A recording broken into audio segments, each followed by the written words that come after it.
What was you put that in for? Huh?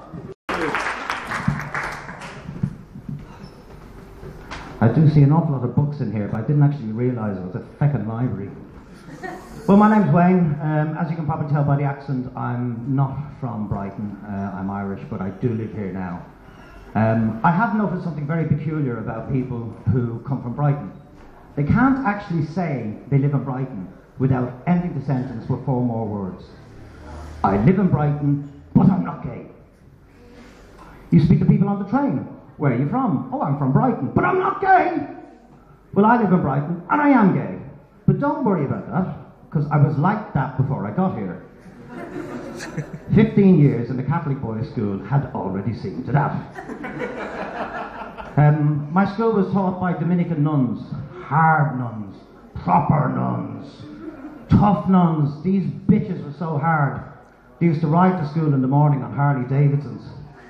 Not so much your Hell's Angels, but more your Heaven's Devils.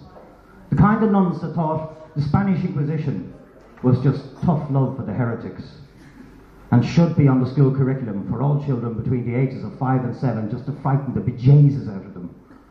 It was actually them that put me on the road to living in Brighton. You see, I wasn't showing much attention to the opposite sex. Why would I? All the women I knew, dressed like feckin' penguins, carried around crucifixes and kept telling me I'm going to hell!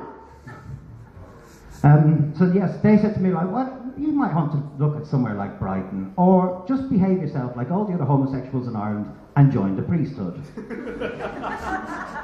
Well, I did think about it for a while, but I thought, if I'm going to wear a dog collar, mine's going to be leather, have studs on it, and a chain, with a guy called Bruno on the end of it.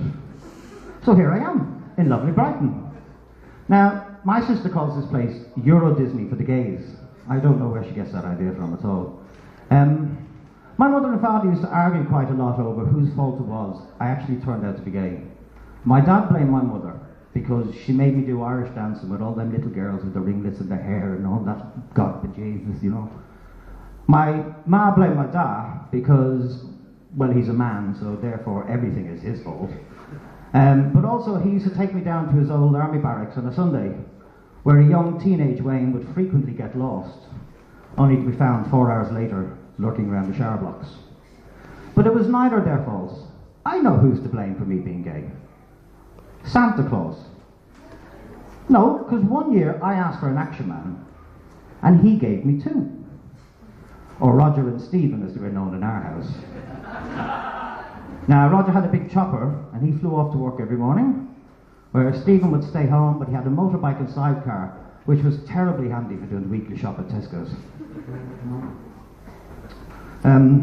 I live now in Brighton, and I live with my dog quite near the beach, which is very nice. Do you know, last year, Brighton and Hove Council tried to ban dogs on the beach. Now, I think that's very unfair. My dog's a very keen windsurfer. It gets very windy down there, terribly windy. I had him on an extendable lead one day, and he just took off like a stunt kite.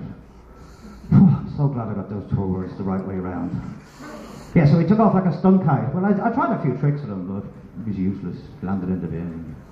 Rubbish. I told him to stick to the windsurfing. There's an awful lot of things you see down at Brighton Beach. Tanned people. My God, tanned people. Really tanned people. These people are practically teak. There was a woman down there sunbathing last week, and I saw her rub Mr. Sheen into herself.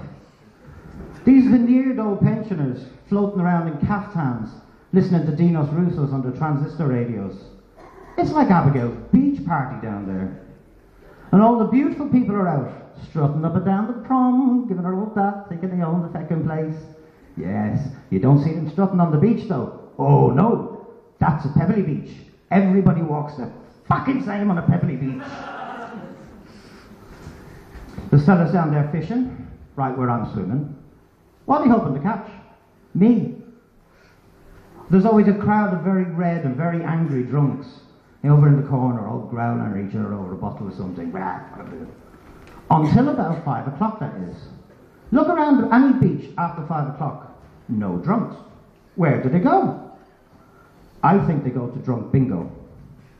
All the twos, 83. 4 and 9, cheap red wine. 6 and 2, special brew. They're not there at night time either.